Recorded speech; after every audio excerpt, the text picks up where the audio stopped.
Namaste students. Today we will see how cations can be identified by using flame test. So first I have taken the salts here. You can see here the watch glasses, and in these watch glasses, salt taken, I have added concentrated HCl to it, and I am ready with the slurry. I can't take the dry salt here. I need slurry here. So you can see here all these salts with concentrated HCl, and you can see that the salt is now dissolved in the concentrated HCl. So the slurry is ready. This is platinum wire. So platinum wire I have to use for flame test. Why platinum only? I hope most of you already know that. Platinum is the inert metal, and the important thing here is that platinum will not impart any color to the flame, and that's the important thing. So every time when I am using the platinum wire, make sure that you wash that platinum wire with concentrated HCl, because in case if there are some impurities present there on the wire, the impurities will get dissolved, and the platinum wire will be clean enough. So here I have sodium salt, I have potassium salt, I have calcium salt, copper salt, and barium with me.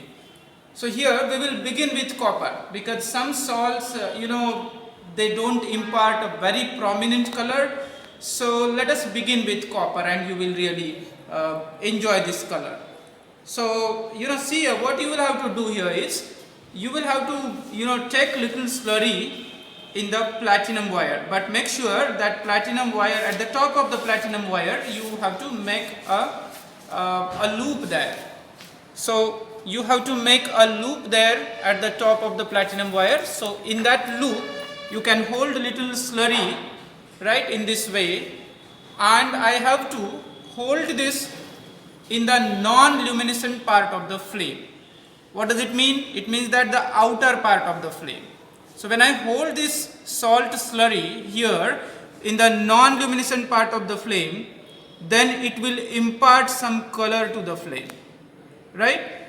So now you can see here the flame color will change. Wow. Can you identify the color of this flame? That was peacock bluish green color, right? That was peacock bluish green color. Wonderful color.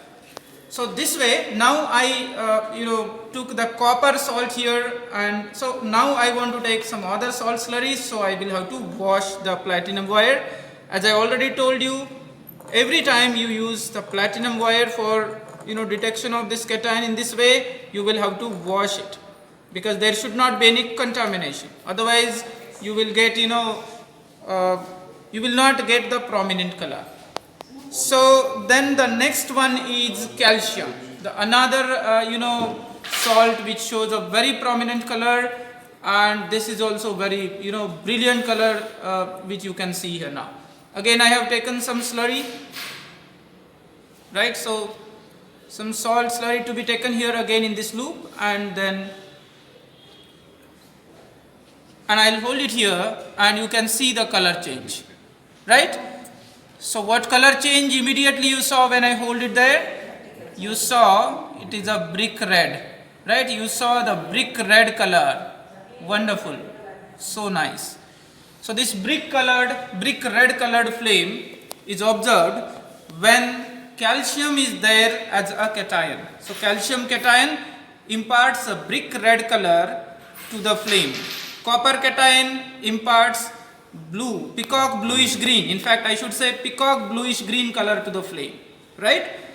Now let us take this barium, but as you already know, wash it again. Take some barium slurry here, and let us see what happens here.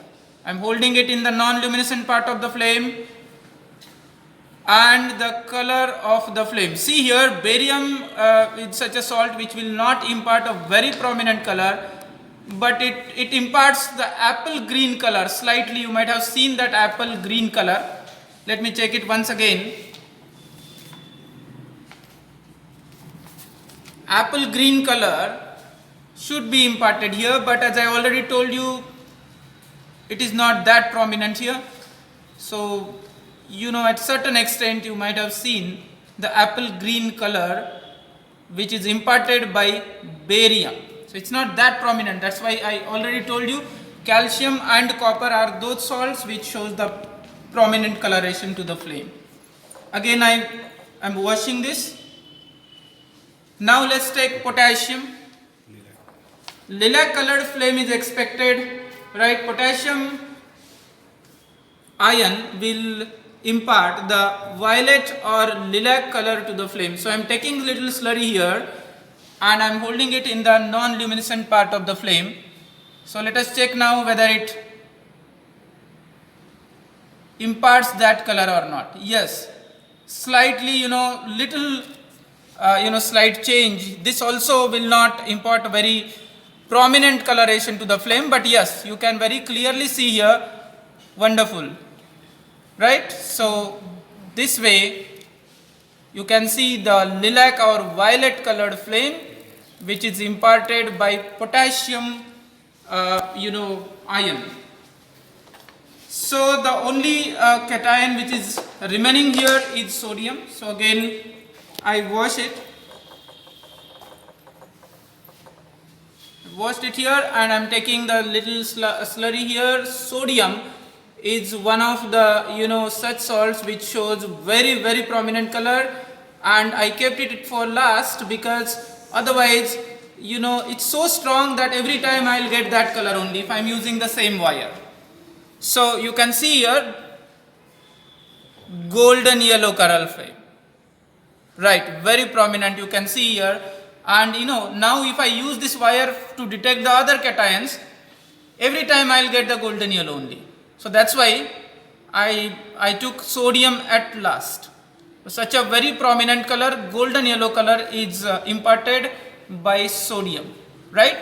So this way, by flame test, I can detect I can guess the cation. Can't say this is not a confirmatory test. This is just to get an idea with which cation is present. So in the preliminary test, usually in the higher studies, we do it in the beginning of the salt. When the salt is given to us in the beginning, we do this this particular test just to get an idea which cation might be present in that. So this way we have seen 5 such salts and we try to detect them by using flame test. Thank you.